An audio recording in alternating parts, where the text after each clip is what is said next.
श्रीमद् भगवद गीता का दूसरा अध्याय संपूर्ण गीता का हृदय माना जाता है।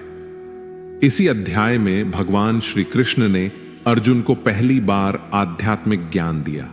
वह ज्ञान जो केवल रणभूमि के लिए नहीं बल्कि हर युग, हर परिस्थिति और हर मनुष्य के जीवन के लिए मार्गदर्शक है। यह अध्याय सांख्य योग या ज्ञान योग कहलाता है, अर्थात वह योग जो विवेकपूर्ण ज्ञान और स्थिर बुद्धि की अवस्था तक पहुंचाता है। जब अर्जुन मोह, भ्रम और शोक से ग्रसित होकर अपने कर्तव्य से विमुख होने लगते हैं, तब भगवान श्री कृष्ण उन्हें जीवन का सबसे गूढ़ सत्य बताते हैं कि आत्मा न जन्म लेती है न मरती है। वह शाश्वत, अमर और अविनाशी है। जो जन्मा है वह शरीर है, परंतु आत्मा न तो कभी उत्पन्न होती है न कभी नष्ट होती है। जय श्री कृष्ण मित्रों, अनमोल साथी पर आपका हार्दिक स्वागत है, जहां हम आपके जीवन को आध्यात्मिक और प्रेरणादायक विचारों के माध्यम से सकारात्मक दिशा देने का सतत प्रयास करते हैं। आप श्रवण कर रहे हैं श्रीमद् भगवद गीता के अध्यायों की एक नई श्रृंखला, जिसका नाम है भगवद गीता की शिक्षाएं और हमारा जीवन। आज हम बात करेंगे श्रीमद् भगवद गीता के द्वितीय अध्याय की और समझेंगे कि इस अध्याय से हमें क्या क्या ज्ञान और प्रेरणाएं मिलती हैं, वह भी बहुत ही सरल भाषा और सहज शब्दों में। यदि यह दिव्य यात्रा आपको प्रेरणादायक लगे तो इसे शेयर करके अवश्य आगे बढ़ाएं और कमेंट में जय श्री राधे कृष्ण लिखकर अपनी श्रद्धा भी प्रकट करें। मित्रों, गीता के प्रथम अध्याय में हम उस क्षण के साक्षी बने जब अर्जुन अपने जीवन की सबसे कठिन परीक्षा के सामने खड़े थे। कुरुक्षेत्र के उस विशाल युद्ध भूमि में जब उन्होंने दोनों सेनाओं को देखा, दोनों तरफ अपने ही सगे संबंधी, गुरुजन, चचेरे भाई, मित्र और कुल के बुजुर्ग योद्धा खड़े थे, तो उनका मन एक भारी बोझ से दब गया। प्रथम अध्याय में हमने देखा कि कैसे अर्जुन कुरुक्षेत्र के युद्ध स्थल में दोनों सेनाओं का निरीक्षण करते हैं और वहां हर तरफ युद्ध लड़ने के लिए आए हुए अपने प्रियजनों को देखकर निराश और हताश हो जाते हैं। अपना धनुष छोड़ करके रथ में पीछे जाकर बैठ जाते हैं और अपने प्रियजनों के प्रति मोह में पड़कर भावुक होते हुए भगवान श्री कृष्ण से इस युद्ध को ना करने की बात कहते हैं। अर्जुन एक ऐसा योद्धा जिसने अनेकों युद्ध लड़े थे, जो कभी अपने लक्ष्य से नहीं डगमगाया, वही आज भीतर से टूट गया। उनका हृदय करुणा से भर उठा, आंखें नम हो गईं, आवाज कांपने लगी। वह युद्ध के लिए खड़े थे, लेकिन जिस युद्ध में अपनों को ही मिटाना हो, वह युद्ध कैसे न्यायपूर्ण हो सकता है। अर्जुन की आत्मा जैसे चीत्कार करने लगी। उनका मन मोह और ममता में उलझ गया। वह भावुकता के उस गहरे भंवर में डूब गए जहां तर्क, नीति और धर्म भी क्षीण लगने लगे। उन्होंने कांपते हुए हाथों से अपना धनुष नीचे गिरा दिया और थके हुए मन से रथ के पिछले भाग में बैठ गए, मानो जीवन ने उसकी सारी शक्ति छीन ली हो। वे भगवान श्री कृष्ण की ओर देखकर टूटे हुए स्वर में कहते हैं, हे माधव, मैं यह युद्ध नहीं कर सकता। इन लोगों को मारकर कौन सा सुख मिलेगा। ये सब मेरे अपने, मेरे प्रिय हैं। इन्हें मारकर मेरा हृदय कभी चैन नहीं पाएगा।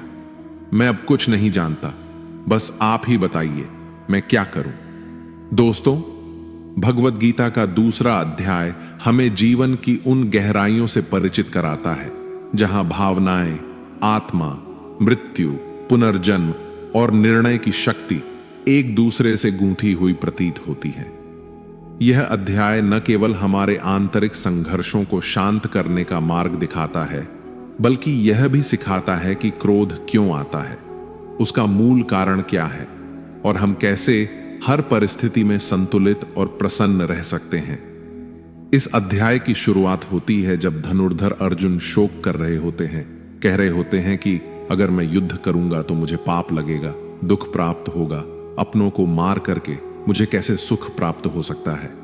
वास्तव में अगर आप समझें तो अर्जुन को कौरवों को मारने में आपत्ति नहीं थी, परंतु उनको जो अपनी आंखों के सामने वो बुजुर्ग दिख रहे थे, जिनमें पितामह भीष्म थे, वो बुजुर्ग जिनमें आचार्य द्रोण थे, आचार्य कृपाचार्य थे, उनको मारने में अर्जुन को लग रहा था कि ये बड़ा मुश्किल होने वाला है। अपने ही परिवार के बुजुर्गों को कैसे मारा जा सकता है, कैसे इस युद्ध में आगे जाया जा सकता है। ऐसी बहुत सारी आशंकाएं जो थीं, जिनका सहारा अर्जुन ने लेना शुरू किया। तो क्या अर्जुन घबरा चुके थे? बिल्कुल, वास्तव में अर्जुन बिल्कुल घबरा चुके थे।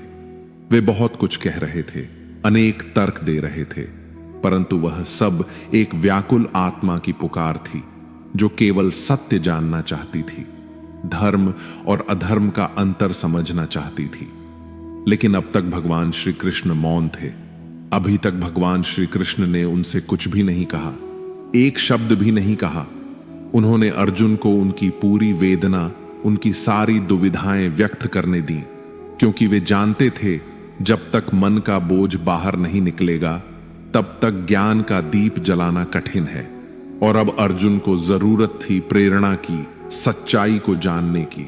भगवान श्री कृष्ण इसी दूसरे अध्याय में अर्जुन की समस्त आशंकाओं को मिटाने का प्रयास करते हैं, अर्जुन को यह बताने का प्रयास करते हैं कि सत्य क्या है और मिथ्या क्या है। वो क्या है जो आज हमारे सामने है लेकिन कल नहीं रहने वाला, और जो हमेशा के लिए शाश्वत रहने वाला है वो क्या है।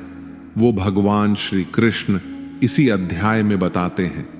जब अर्जुन को यह समझ में आता है कि मैं बहुत सारी आशंकाओं और दुविधाओं में घिर गया हूं, मेरे सामने जीवन की सबसे बड़ी चुनौती आ गई है, तब अर्जुन भगवान श्री कृष्ण से कहते हैं, शिष्यस्ते हम शादी मां त्वां प्रपन्नम, अर्थात हे कृष्ण, अब मैं आपका शिष्य हूं, आपका शरणागत हूं। कृपया मुझे उपदेश दें, मुझे सही और गलत के बारे में बताएं, मेरा मार्गदर्शन करें कृष्ण। मित्रों, यह कोई साधारण वाक्य नहीं था, बल्कि एक योद्धा का पूर्ण आत्मसमर्पण था। अर्जुन ने अपने सारे अहंकार, सारा ज्ञान, सारे भ्रम और सारे तर्क त्याग दिए और पूर्ण विश्वास के साथ श्री कृष्ण के चरणों में झुक गए। उनकी आवाज में अब कोई द्वंद्व नहीं था, बल्कि एक शिशु जैसी मासूम पुकार थी। हे माधव, मुझे बताइए क्या सही है, क्या गलत। मुझे वह राह दिखाइए जो मेरे कर्तव्य से मुझे जोड़ दे, मेरी आत्मा को शांति दे। उस पल में अर्जुन केवल एक योद्धा नहीं रहे, वे बन गए एक साधक, एक जिज्ञासु आत्मा, जो अंधकार में भटकते भटकते अब प्रकाश की ओर हाथ बढ़ा रहे थे।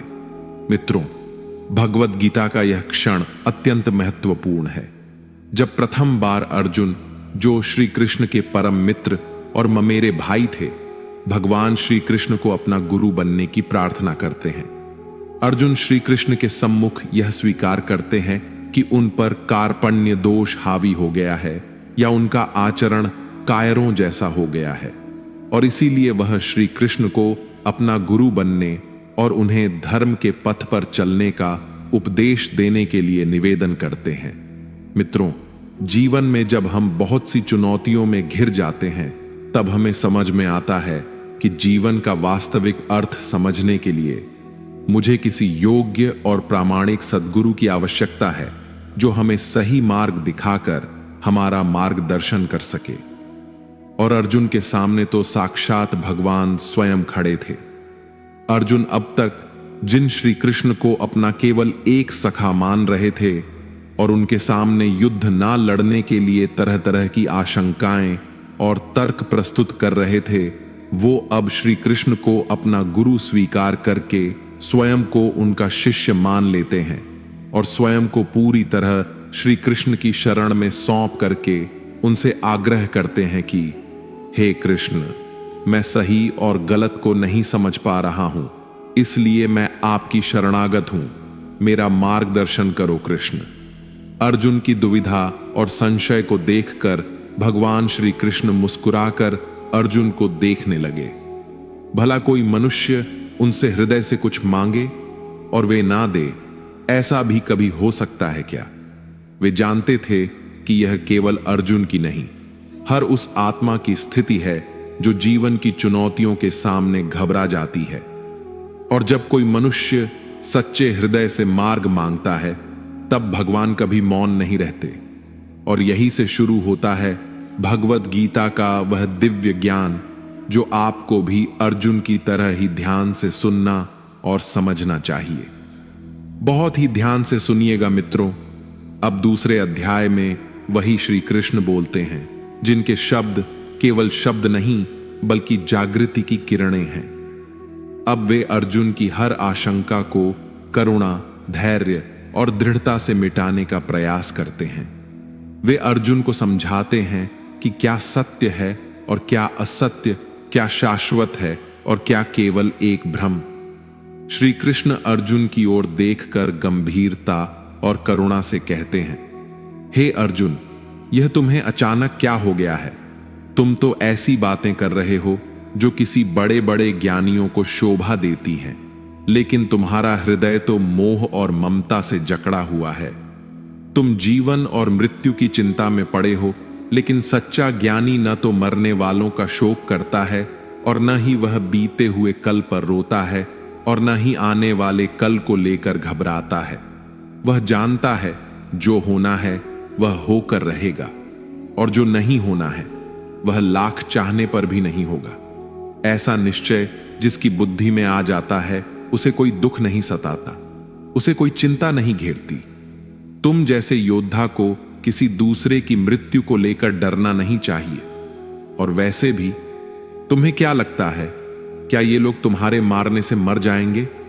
क्या केवल तुम ही इन्हें मारोगे?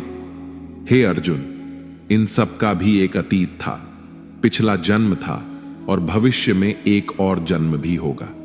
इसलिए जैसा तुम सोच कर दुखी हो रहे हो, तुम्हारा वह ज्ञान अधूरा है। और रही बात मृत्यु के पाप की, तो यह समझ लो, इनको मारने वाले तुम नहीं बल्कि मैं स्वयं हूं। तुम्हारे हाथ में कुछ नहीं है, तुम चाहकर भी कुछ नियंत्रित नहीं कर सकते। जीवन और मृत्यु तो प्रकृति की नियति है। तुम तो केवल उनके मरने का एक कारण हो, एक निमित्त मात्र हो। और ये सभी लोग मरने के बाद भी मेरे ही पास आएंगे, क्योंकि ये शरीर नहीं, आत्माएं हैं। आत्मा को कभी नष्ट नहीं किया जा सकता। आत्मा तो अगले जन्म के लिए यह शरीर उसी तरह त्याग देती है जैसे तुम पुराने वस्त्र उतार कर नए वस्त्र धारण करते हो। आत्मा न तो मरती है और न मारी जा सकती है। श्री कृष्ण अर्जुन की आंखों में झांकते हुए शांत और गूढ़ स्वर में कहते हैं, नैनम छिंदंती शस्त्राणि नैनम दहति पावकः न चैनम क्लेदयन्त्यापो न शोषयति मारुतः। अर्थात इस आत्मा को ना तो कभी किसी शस्त्र द्वारा खंड खंड किया जा सकता है, ना अग्नि द्वारा जलाया जा सकता है, न जल द्वारा भिगोया जा सकता है और ना ही वायु द्वारा सुखाया जा सकता है। आत्मा अजर, अमर और अविनाशी है। न इसका कोई जन्म है न मृत्यु। यह आत्मा सदैव से है और सदैव रहेगी। केवल शरीर बदलते हैं। जैसे कोई पुराने वस्त्र त्याग कर नए वस्त्र धारण करता है, वैसे ही आत्मा भी एक शरीर छोड़कर दूसरा धारण करती है। यही प्रकृति का सनातन चक्र है, जन्म और मृत्यु का सतत प्रवाह जो कभी रुकता नहीं। श्री कृष्ण आगे कहते हैं, हे अर्जुन, यह मत सोचो कि तुम किसी को मार रहे हो। जिसे तुम मृत्यु समझ रहे हो वह केवल देह का अंत है, आत्मा का नहीं। और याद रखो, जीवन देने वाला भी मैं हूं और प्राण हरने वाला भी मैं। इस समूची सृष्टि में कुछ भी मेरी इच्छा और व्यवस्था के बिना नहीं होता। अब तुम ही बताओ, क्या तुम किसी मृत व्यक्ति को जीवित कर सकते हो? यदि नहीं, तो फिर तुम किसी जीवित को भी मार नहीं सकते, क्योंकि जीवन और मृत्यु दोनों मेरे ही अधीन हैं। श्री कृष्ण की वाणी गंभीर होती चली जाती है। तुम जिनके सामने खड़े हो, भीष्म, द्रोण, कर्ण, इन सभी की मृत्यु मैंने पहले ही तय कर दी है। उनकी जीवन लीला का अंत मेरे द्वारा लिखा जा चुका है और इस कार्य को पूरा करने का माध्यम मैंने तुम्हें चुना है। तुम केवल निमित्त हो वास्तविक कर्ता तो मैं ही हूं। वे बोले, हे पार्थ, तुम एक क्षत्रिय हो, तुम्हारा धर्म है तुम्हारा कर्म, और तुम्हारा कर्म युद्ध है। यह युद्ध केवल एक संघर्ष नहीं, यह धर्म की रक्षा का अवसर है। और वह क्षत्रिय जो जीवन में ऐसा अवसर पाता है, वह केवल सौभाग्यशाली नहीं बल्कि धर्मयुक्त भी होता है। यह तुम्हारा कर्तव्य है, और यदि तुम इस युद्ध से पीछे हटते हो तो इसका अर्थ केवल यह नहीं होगा कि तुमने युद्ध नहीं किया। इसका अर्थ होगा कि तुमने अपने जीवन का उद्देश्य ही त्याग दिया। तब तुम्हारे नाम के साथ कलंक जुड़ जाएगा। जान लो, एक योद्धा के लिए कलंक मृत्यु से भी अधिक कष्टदायी होता है। लोग तुम्हारे पराक्रम को नहीं, तुम्हारे पीठ दिखाने को याद रखेंगे। वे कहेंगे कि अर्जुन युद्ध से डर गया, अर्जुन अपने कर्तव्य से भाग गया। वे आगे कहते हैं, यह युद्ध अपनों और परायों का नहीं है, यह धर्म और अधर्म का युद्ध है। यह सत्य और असत्य की टक्कर है। तुम जिन्हें अपना कहकर मोह कर रहे हो, यदि वे अधर्म के पक्ष में हैं, तो तुम्हारा धर्म यही कहता है कि तुम उन्हें भी युद्ध भूमि में चुनौती दो, क्योंकि जो अधर्म के साथ खड़ा हो उसके विरुद्ध खड़ा होना ही सच्चे क्षत्रिय का धर्म है। इसलिए हे अर्जुन, इस मोह को त्यागो, इस व्यर्थ के भावनात्मक बोझ को उतार फेंको। यह क्षण तुम्हें धर्म के मार्ग पर चलकर मोक्ष और मुक्ति की ओर ले जा सकता है। यदि तुम पीछे हटे तो केवल यह युद्ध ही नहीं हारेगा, तुम स्वयं हार जाओगे, और तब यह संसार तुम्हारी वीरता नहीं, तुम्हारी कायरता की चर्चा करेगा। श्री कृष्ण की वाणी में अब करुणा नहीं, अनुभूत प्रेरणा का ज्वाला थी। वे मित्र को नहीं, अब एक वीर योद्धा को पुकार रहे थे, उस अर्जुन को जो भ्रम और मोह में घिरकर अपनी ही पहचान भूल चुके थे।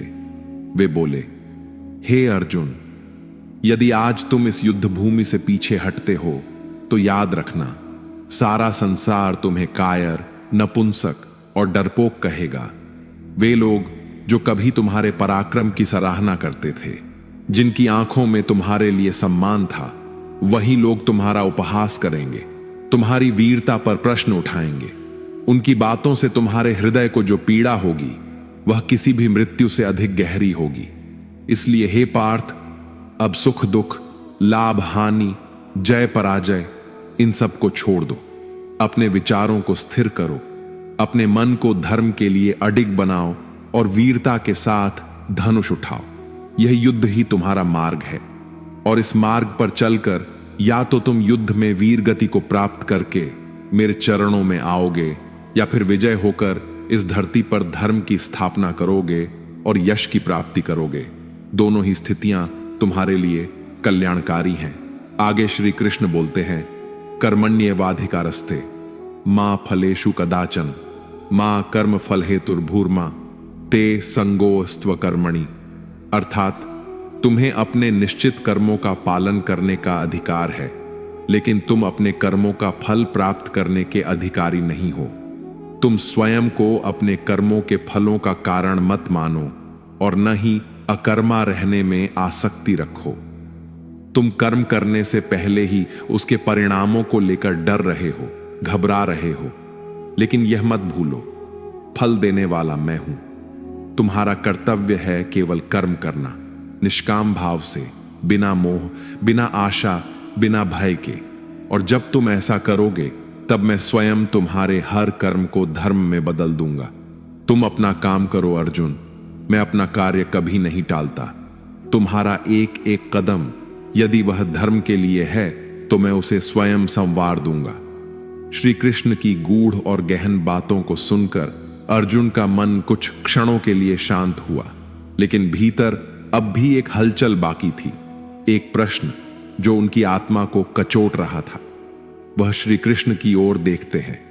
उनकी आंखों में अब डर या मोह नहीं था, बल्कि जिज्ञासा और सीखने की विनम्रता थी। अर्जुन बोले, हे माधव, मैं अपने विचारों को स्थिर कैसे रखूं, अपने मन और भावनाओं को नियंत्रण में कैसे लाऊं?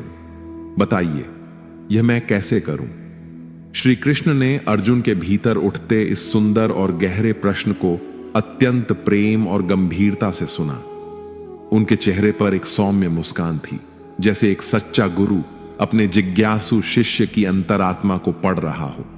फिर वे मधुर लेकिन दृढ़ स्वर में बोले, हे अर्जुन, जो व्यक्ति अपने मन की समस्त इच्छाओं को त्याग देता है, जो अपने कर्मों के फलों को लेकर न कोई अपेक्षा करता है और न ही चिंता करता है, वही व्यक्ति तुलनात्मक संतुलन स्थापित कर लेता है। परिस्थितियां चाहे जैसी भी हों, वह न उनसे विचलित होता है और न ही उन्हें अपने ऊपर हावी होने देता है। जब कोई दुखद परिस्थिति आती है तो उसमें डूबकर टूटता नहीं, और जब कोई अच्छा फल प्राप्त होता है तो वह उन्मादित होकर उड़ता भी नहीं। वह भीतर से संपूर्ण, शांत, स्थिर और पूर्ण रहता है, जो भय, मोह और क्रोध, मान अपमान जैसे द्वंद्वों से ऊपर उठ चुका है, जो अपनी इच्छाओं को वश में कर चुका है, वही वास्तव में स्थिर बुद्धि कहलाने योग्य होता है। श्री कृष्ण अर्जुन को अत्यंत कोमलता और गहराई से समझाते हैं। हे पार्थ, जिस प्रकार एक कछुआ अपने अंगों को समेटकर स्वयं में स्थित हो जाता है, उसी प्रकार वह व्यक्ति जो अपनी इंद्रियों और इच्छाओं को नियंत्रण में रखता है, उसकी बुद्धि स्थिर और अचल हो जाती है। वह बाहरी आकर्षणों में उलझने के बजाय अपने भीतर के प्रकाश में स्थित होता है। श्री कृष्ण फिर अर्जुन को बड़ी संवेदनशीलता से बताते हैं, जब कोई व्यक्ति बार बार किसी इच्छा के बारे में सोचता है तो वह उसे प्रिय लगने लगती है, और जैसे जैसे वह इच्छा गहराती है, मन उसे प्राप्त करने के लिए लालायित हो उठता है। यही लालसा आगे चलकर व्यक्ति को बेचैन करती है, और यदि उस इच्छा की पूर्ति में कोई रुकावट आ जाए तो वह लालसा क्रोध में बदल जाती है। श्री कृष्ण कहते हैं, क्रोध वह अग्नि है जो सबसे पहले हमारे विवेक को जला देती है। जब मनुष्य क्रोध के वश में आ जाता है तो वह अपने कर्म, धर्म और मर्यादा सब कुछ भूल जाता है। उसका विवेक नष्ट हो जाता है और वह स्वयं अपनी स्थिति से नीचे गिर जाता है। इस गहराई में छिपा संदेश केवल अर्जुन के लिए नहीं था, यह उन सभी के लिए था जो इच्छाओं और भावनाओं के तूफान में बह जाते हैं और अपने भीतर की स्थिरता खो बैठते हैं। जब मनुष्य के अंतर्मन से द्वंद्व और अशांति मिट जाती है, तब उसका सारा दुख समाप्त हो जाता है, और जब वह दुखों के कारणों से मुक्त हो जाता है, तब उसकी बुद्धि स्थिर हो जाती है। जो अपनी इच्छाओं और कामनाओं से मुक्त नहीं हो पाता, वह कभी भी शांति को प्राप्त नहीं कर सकता। और सोचो, जब भीतर शांति ही नहीं होगी तो वह जीवन में सच्चा सुख कैसे पाएगा। उसका मन सदैव भटका रहेगा, वह भीतर ही भीतर अशांत और व्याकुल रहेगा। फिर श्री कृष्ण एक सुंदर उपमा देते हैं। ऐसा व्यक्ति उस नाव के समान होता है जो कभी इधर कभी उधर अपनी इच्छाओं की तेज हवाओं से बहती रहती है। उसके जीवन की कोई दिशा नहीं होती, कोई स्थिरता नहीं होती। वह हर समय अपने मन की लहरों में उलझा रहता है, कहीं कुछ पाने की लालसा, कहीं खो देने का डर, और इस द्वंद्व में वह स्वयं को खो देता है। परंतु जब बुद्धि स्थिर हो जाती है तो वह उस गहरे शांत समुद्र के समान होता है, जिसमें चाहे कितनी ही नदियां आकर मिलें, वह कभी उफनता नहीं, डोलता नहीं। वह हर स्थिति में संतुलित रहता है। स्थिर बुद्धि प्राणी जो न कामनाओं में बहता है, न क्रोध में जलता है, वह मृत्यु के बाद मेरी ही शरण में आता है। वही मुझे प्राप्त करता है, वही मोक्ष को प्राप्त करता है। क्योंकि जब मन शांत होता है, तब आत्मा परमात्मा से मिलती है। मित्रों, जीवन की सबसे गहरी सच्चाइयों में से एक है मृत्यु, और शायद हम में से अधिकांश ने कभी न कभी किसी प्रियजन को खोने का दर्द सहा है। और जो अब तक इस पीड़ा से नहीं गुजरे हैं, उन्हें भी यह समझना चाहिए कि एक न एक दिन ऐसा क्षण अवश्य आएगा जब हम किसी बहुत अपने को खो देंगे या फिर स्वयं इस संसार को छोड़ देंगे।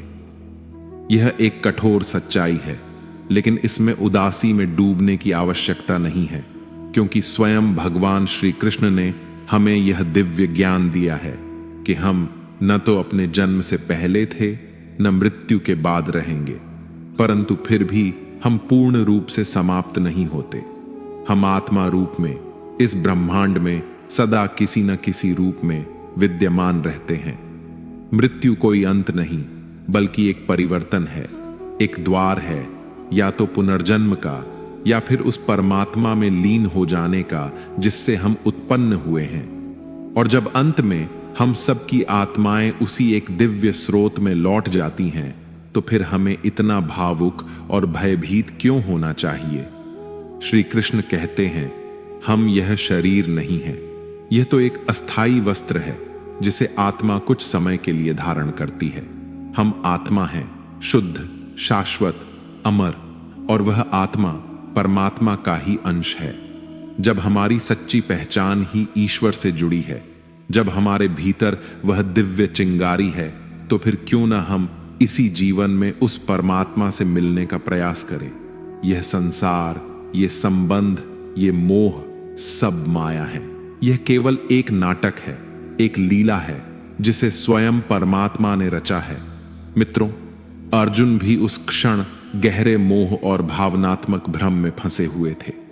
उनका मन अपनों के प्रति प्रेम, संबंधों और संवेदनाओं से इतना भर गया था कि वे यह समझ ही नहीं पा रहे थे कि उन्हें क्या करना चाहिए। जब भी हम जीवन में कोई बड़ा निर्णय लेने लगते हैं, तब ठीक ऐसी ही स्थिति हमारे साथ भी होती है। एक ओर हमारा मोह, लगाव, रिश्ते और भावनाएं होती हैं, और दूसरी ओर हमारा कर्तव्य, हमारा लक्ष्य और जीवन का सत्य मार्ग। श्री कृष्ण हमें यही सिखाते हैं कि जब निर्णय लेने का समय आता है, तो हमें यह स्पष्ट रूप से देखना चाहिए कि कहीं हमारा मोह ही तो हमें अपने धर्म और कर्तव्य से भटका नहीं रहा। यही मोह हमें उस रास्ते से दूर करता है जो वास्तव में हमें हमारी मंजिल तक ले जा सकता है। उदाहरण के तौर पर मान लीजिए कि आपको घर से दूर किसी दूसरे शहर में पढ़ाई के लिए जाना है, या अपने सपनों को पूरा करने के लिए परिवार से दूर जाना पड़ रहा है। ऐसे समय में आपके मन में भावनाएं उमड़ेंगी, माँ बाप का स्नेह, घर की यादें, वह सुरक्षा का भाव। यह सब मोह की डोर बनकर आपको रोकना चाहेगा। पर क्या आप जानते हैं, यदि आप इन डोरों को नहीं काटते तो आप कभी उड़ नहीं पाएंगे। ठीक यही अर्जुन की भी स्थिति थी। उनके मोह ने उनके कर्तव्य को धुंधला कर दिया था।